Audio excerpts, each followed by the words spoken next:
La Corte Suprema suspende a la jueza Ángela Vivanco y abre un cuaderno de remoción en su contra. ¿Qué significa esta nueva arista del caso Hermosilla? ¿Debemos acaso cambiar el sistema de nombramiento de los jueces? Esto y más a continuación en este video analizamos la noticia del fin de semana.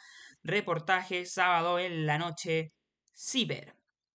Voy a parafrasear los momentos más relevantes de este reportaje, pero básicamente en febrero de 2021 Luis Hermosilla le pide a Ángela Vivanco integrar la sala penal para ver recursos penales. Ángela Vivanco le dice cuál es la causa que quieres que vea en específico. Luis Hermosilla le dice hay un amparo de la Defensoría de la Niñez en contra de la PDI.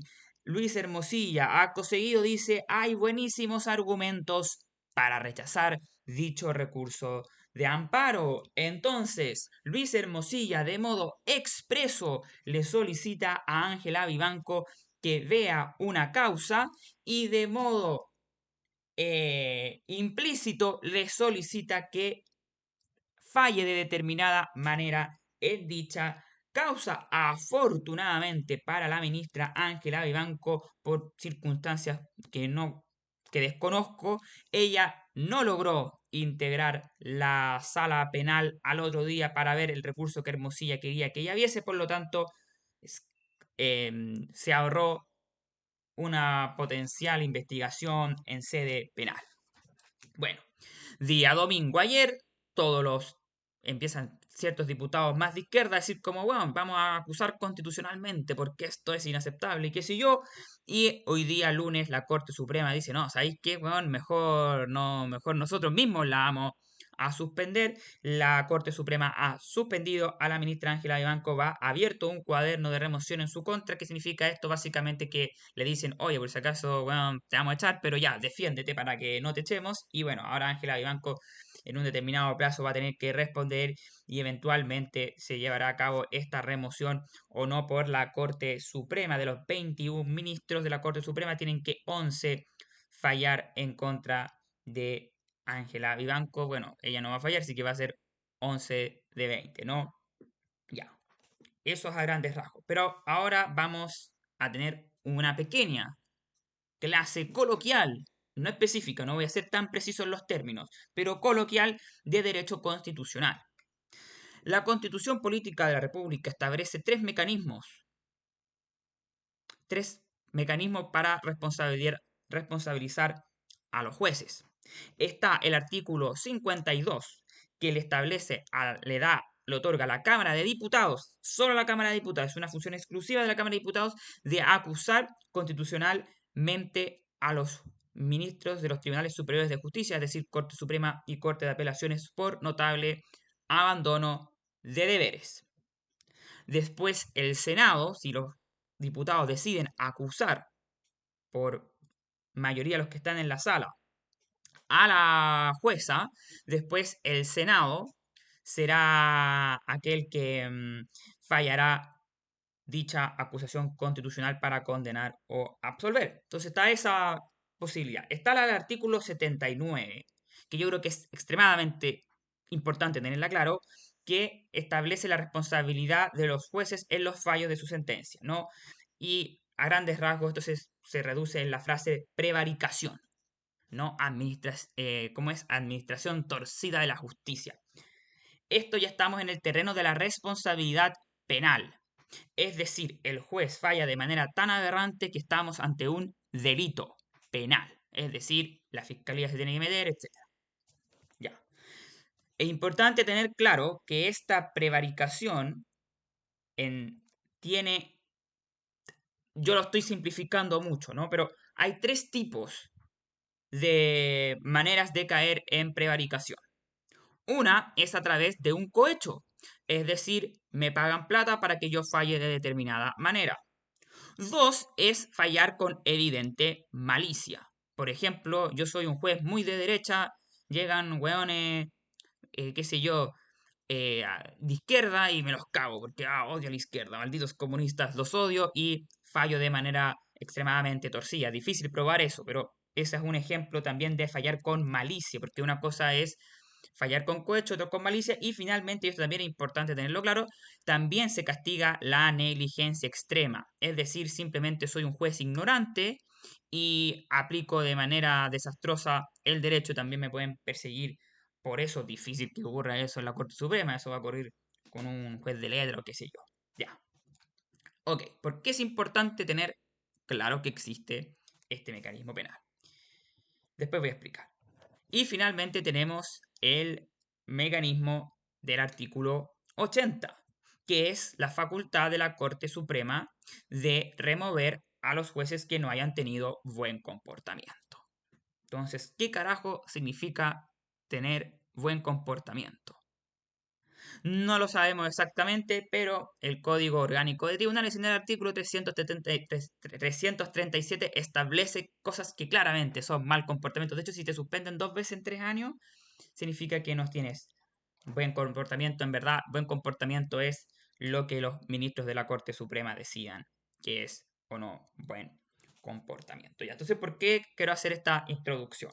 Porque es importante tener claro que las cosas más aberrantes y más graves están cubiertas por el derecho penal, ¿no?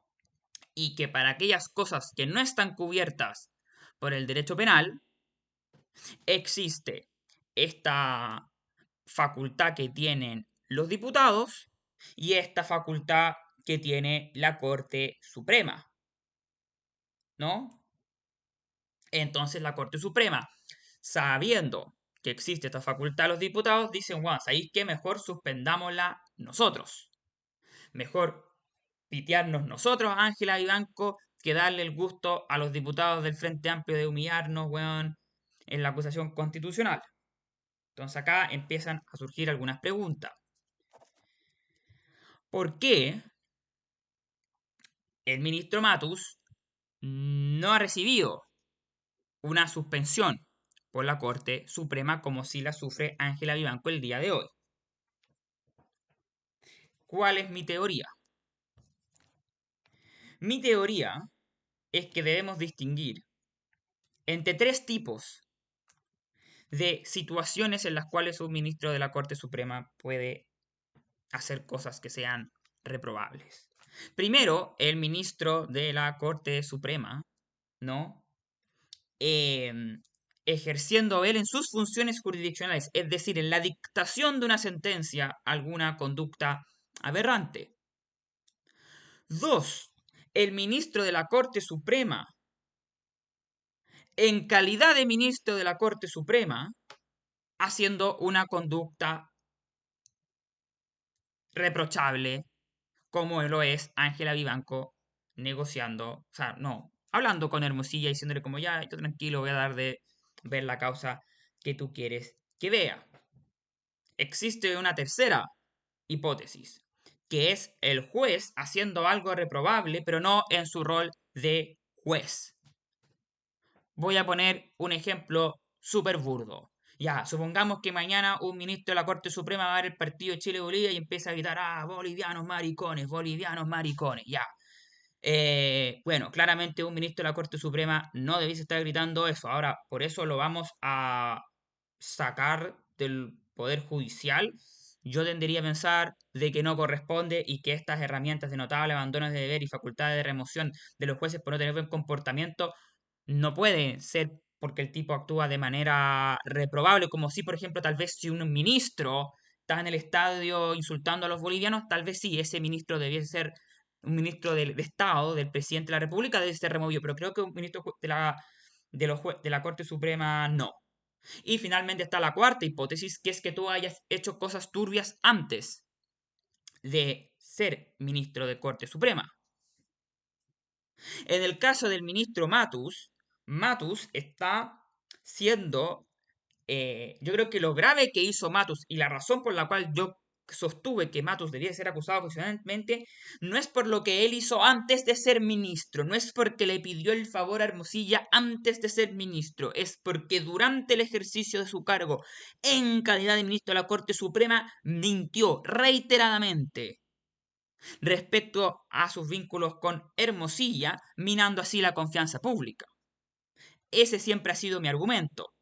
Sin embargo, esto es un caso más gris que el caso de la ministra Ángela Vivanco, porque Ángela Vivanco está siendo turbia en calidad de ministra de la Corte Suprema, no fallando como ministra de la Corte Suprema, pero en calidad de la ministra de la Corte Suprema. En cambio, lo de Matus es más de carambola. Yo estoy diciendo, él mintió respecto a lo que hizo antes. Entonces, evidentemente son situaciones distintas. ¿Significa esto que Matus entonces debiese zafar? No, pero claramente a mi juicio la situación de Ángela Ivanko es órdenes de magnitud más grave que la de Matus. Respecto a la de Sergio Muñoz, voy a ser honesto con ustedes, no sé exactamente bien qué es lo que ocurre ahí, pero que el caso de Sergio Muñoz es un caso que levantó la derecha para empatar esta coyuntura. Entonces, bueno, si ustedes van por Ángela Ivanko, nosotros vamos por Sergio Muñoz. Bueno, entonces, como nos podemos dar cuenta, todo esto es bien polémico, pero en verdad es bien técnico, porque tienes que entender como los niveles de responsabilidad que tienen los jueces para comprender bien qué está pasando acá. Ya. Entonces esto nos lleva a otro problema, que es el problema de cómo se nombran los ministros de la Corte Suprema, porque ya, por ejemplo, el fiscal Gajardo, el ex fiscal Gajardo dice como, es que cómo se nombran así los jueces. ¿Saben qué, estimada audiencia? Yo creo que los jueces se nombran bien. Creo que no hay problema con el sistema de nombramiento de jueces. Creo que el problema es otro. A ver, ¿cómo se eligen los ministros de la Corte Suprema? La Corte Suprema tira una quina. De esa quina, el presidente de la República elige uno. Esa persona después tiene que ser ratificada por 2/3 de los senadores. Entonces, ¿cuál es la idea? La idea es que para que un juez integre la Corte Suprema, tiene que tener la venia de la transversalidad del Senado. No basta solamente con un sector político, que haya tenido un ciclo electoral particularmente bueno, son 2/3 de los senadores. Entonces, Ángela Vivanco, de los chats de Hermosilla, parece ser claramente una operadora política del piñerismo y de personas ligadas al piñerismo. Sin embargo, Ángela Vivanco logra ser ministra de la Corte Suprema con votos de senadores de la Concertación. No se explica la presencia de Ángela Vivanco en la Corte Suprema sin los votos de los senadores de la Concertación. ¿Por qué nadie, concha su madre, ha hecho notar esto? ¿Por qué los senadores le dieron la venia a Ángela Vivanco? Y hay, a grandes rasgos, dos posibilidades. Una posibilidad es que fueron negligentes.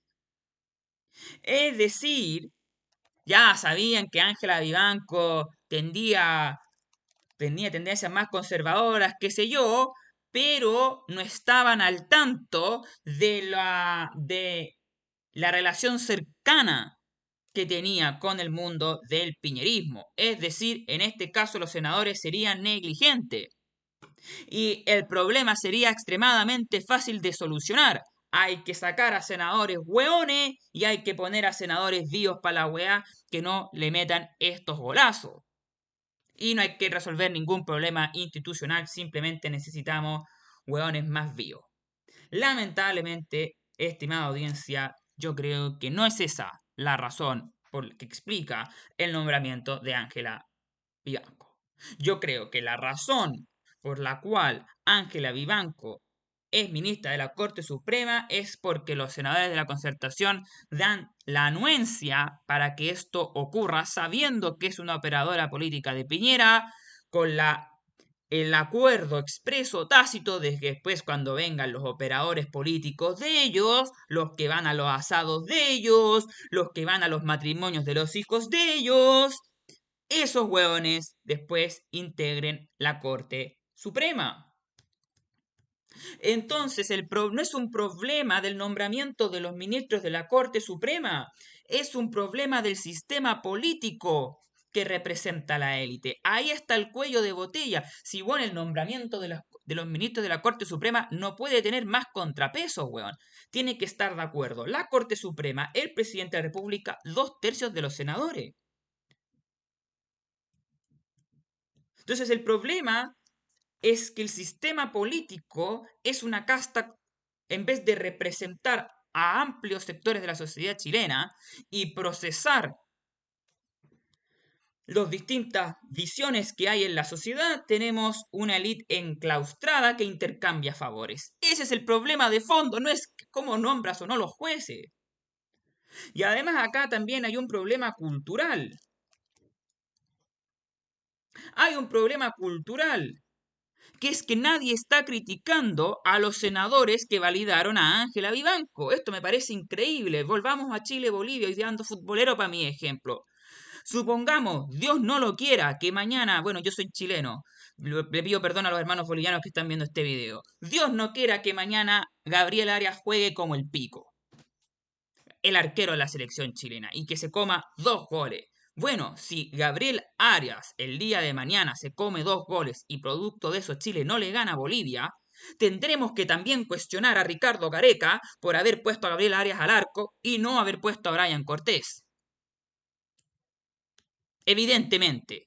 Entonces, si en algo no tan importante como un partido de fútbol, porque por mucho que yo quiero que Chile gane, es solo un partido de fútbol, son 22 guanes persiguiendo una pelota, eh, y si bajo en ese partido de fútbol nosotros vamos a someter al director técnico, a Gareca, al escrutinio, producto de las personas que él designe para que cumplan la función. Y sin embargo, ahora tenemos algo notablemente más grave, si estamos hablando de acciones de índole constitucional y penal, tenemos a una jueza que no cumple su función de manera adecuada y nadie dice, oye, pero ¿quién puso a Ángela Vivanco acá?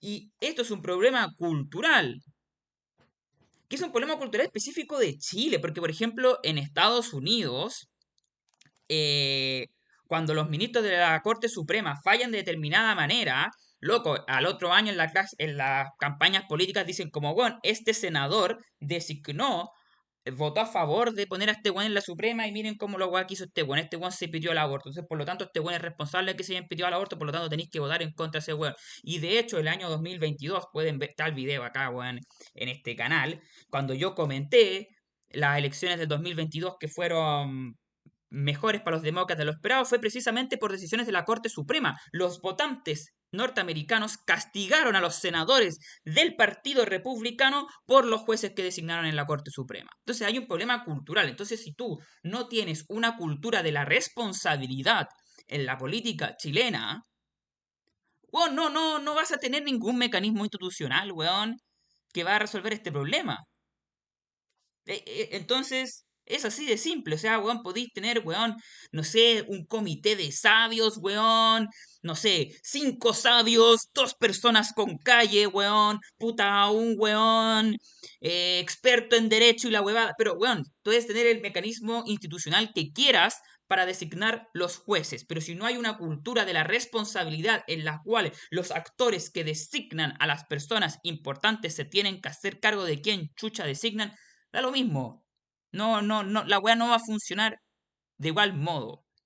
Entonces yo creo que estamos algo desviados con esta obsesión institucional y no ver que también acá hay problemas culturales. Bueno, acá ya, bueno, aún así, ya. ¿Qué se puede hacer? ¿Qué se puede hacer? ¿Qué haría yo? Una solución parche rápida. Una solución parche la rápida. A mí lo que se me ocurre es que los ministros de la Corte Suprema sigamos todo igual, la misma weá, es decir, la Corte Suprema asigna una quina, el presidente elige uno y después se ratifica 2/3, pero que antes de que el Senado vote y ratificar a los ministros de la Corte Suprema, el ministro de la Corte Suprema tenga que pasar por una audiencia ante la Cámara de Diputados que le harán algunas preguntas. Entonces, en el fondo, le haríamos un elemento de circo. Entonces, al ministro de la Corte Suprema, antes de ser votado por el Senado, tiene que pasar por las preguntas de Johannes Kaiser, tiene que pasar por las preguntas de Camila Musante, tiene que pasar por las preguntas de Lorena Fríes y de Gaspar Riga. Ya, ok. Entonces, si las respuestas son extremadamente poco satisfactorias, porque obviamente los diputados van a tener interés de, bueno, cagarse al ministro de la Corte Suprema para, bueno, tener cámara y poder tener 5 minutos en la tele. Si eso, entonces, si el candidato a ministro hace el ridículo, después los senadores tienen la carga de pagar los costos de aprobar este ministro de la Corte Suprema. Yo creo que eso haría yo, porque eso aceita, porque lo que yo quiero generar es incentivos, lo que tenemos que hacer nosotros es incentivos culturales para que los senadores no sean unos rancios culiados que se reparten la torta. Y una de esas maneras de generar esos incentivos es dándole a los diputados, como ya cabro, acá tiene el ministro de Corte Suprema, hagan su show culiado. Entonces después, al menos eso creo que sería una solución parche que arreglaría algo. Ahora, ¿qué es lo que creo yo? Y esto ya es una reforma más profunda. Y esta es una teoría mía, ¿no? Yo pienso que está bien que el Poder Judicial tenga ciertos rasgos como, en el sentido griego de la palabra, aristocráticos. Porque creo que el ejercicio de impartir justicia tiene ciertas especificidades que no es tan deseable dejar como al control popular directo. Pero yo creo que la fiscalía debiese tener un control democrático directo. Es decir, los fiscales, el fiscal nacional debe ser electo mediante elección eh, universal, como se elige a un presidente de la República, se elige al fiscal nacional, el mismo mecanismo para los fiscales regionales. ¿Por qué? Porque así entonces tú tendrías al contrapeso más importante del Poder Judicial, a la Fiscalía bajo directo control popular. Entonces, si en el Poder Judicial los jueces se sacan una interpretación muy rancia, muchas veces los fiscales no son tan críticos los jueces porque los fiscales y los jueces responden a la misma estructura de incentivos. Pero si los fiscales están respondiendo a una estructura de incentivos completamente distinta a la del Poder Judicial, por ejemplo, un juez salva, qué sé yo, en un juicio salva a Hermosilla, que el fiscal es electo por vía democrática, el fiscal va a tener muchos más incentivos para hacer cagar y hacer mierda a los jueces. Porque si no hace nada, y es como, uy, oh, instituciones funcionan en la wea, después, en el próximo ciclo electoral, los van a decir como, oye, pero estos weones fueron muy blandos con los jueces, no persiguieron bien el caso, tienen que votar por nosotros. Y así, entonces, la gracia, porque siempre el peligro de que haya un control directo respecto a la impartición de justicia es que la weá se ya cree que, no sé, pues empecemos, weón, a, qué sé yo, a meter a 2 microtraficantes, weón, condenas de 10 años de cárcel, porque es más fácil e ignorar como el problema de fondo con los grandes narcos, qué sé yo, ¿cachai? Entonces, y el riesgo, obviamente, de tener todo con mecanismos aristocráticos es que la aristocracia degenera en oligarquía y en el fondo pasamos a tener, en vez del gobierno de, entre comillas, los mejores, tenemos el gobierno de, entre comillas, un grupo de hueones chanta que usufructúan del poder. Entonces, a mí me parecería que esa es lo más sano que podrías hacer. ¿No? Entonces, tener una fiscalía bajo control popular y el Poder Judicial dejarlo ahora como tal como está con ese pequeño cambio. Entonces, ahí tú generas una estructura de incentivos para que los jueces tengan más escrutinio, ¿no? Y que bueno, eso. Ya, y último comentario, porque igual lo preguntan como quién gana votitos, ¿no? Que ahora vamos a hablar de quién gana votitos. Eh, entonces, porque todos hablan de que esto es el colapso de Chile Vamos, y la weá, y esto compromete la elección presidencial de Chile Vamos, esto y lo otro. A ver, ¿qué es lo que pienso yo? Lo que pienso yo es que, bueno, estamos de acuerdo que Chile Vamos va a perder legitimidad. El tema es quién gana con esto. Entonces hay gente que por pensamiento mágico supone que necesariamente el beneficiario del colapso de Chile Vamos es el Frente Amplio. Y yo no sé en qué se basan para creer eso, porque también puede ser republicanos, puede ser Movimiento Social Cristiano, puede ser, no sé, la Lista del Pueblo que revive, puede ser un actor populista por fuera del eje izquierda y derecha, pueden ser los narcos. Yo en el video pasado defendí la tesis de que probablemente serían los narcos, que los beneficiarios de este declive del sistema político, link en la descripción de mi video. Voy a poner un ejemplo súper claro, creo yo. Ya. El movimiento estudiantil, el 2011, ¿a quién beneficia? A la Concertación. La Concertación fue la principal beneficiaria del movimiento estudiantil porque entre el carisma de Bachelet y la izquierdización de las prioridades de la ciudadanía y el hecho de que los jóvenes todavía eran demasiado jóvenes para levantar una alternativa política seria, permitió que la Concertación usufructuase de la desgracia ajena. Pero en el estallido social, ¿la Concertación fue la que usufructuó de la desgracia ajena o la Concertación se hundió con la derecha, con Chile Vamos? Entonces, cuidado con pensar que esto, que esto beneficia al Frente Amplio. Pero ya, como ustedes quieren, algunos de ustedes quieren que beneficie al Frente Amplio, vamos a hablar de qué haría yo si fuese el Frente Amplio, cómo manejaría esta situación. ¿Qué es lo que haría yo? Primero, yo creo que a grandes rasgos hay dos maneras de que el Frente Amplio usufructúe de esto. La manera uno es corriéndose a la derecha en temas económicos, de orden público, qué sé yo, para hablarle a un electorado más de centro que está ahora dudando con los problemas éticos que hasta esta altura son endémicos de Chile Vamos. Y en el fondo, agresivamente buscar electorado de Chile Vamos. Lo cual, a mi juicio, este camino no es viable. Yo creo que el verdadero camino para el Frente Amplio es seguir donde están, hacer de la ética una agenda, porque ya con el caso Fundaciones está más acotado que, que todo esto de Hermosilla, y en el fondo esperar y que la derecha republicana usufructúe en primera instancia del colapso de Chile Vamos, es decir, cae Chile Vamos y cae Matei y empieza a subir Cast, porque las votantes de derecha dicen como no, puta, estos buenos de Chile Vamos son muy corruptos, ya voy a votar por republicanos, son medio hueonados, dejaron la cagada en el proceso constituyente del 2023, pero ya por lo menos ya yo creo que algo aprendieron y la weá, ya escondieron ahora a Luis Silva es Alf, así que no lo van a refutar nuevamente, ya me voy con republicanos. Entonces, que en el corto plazo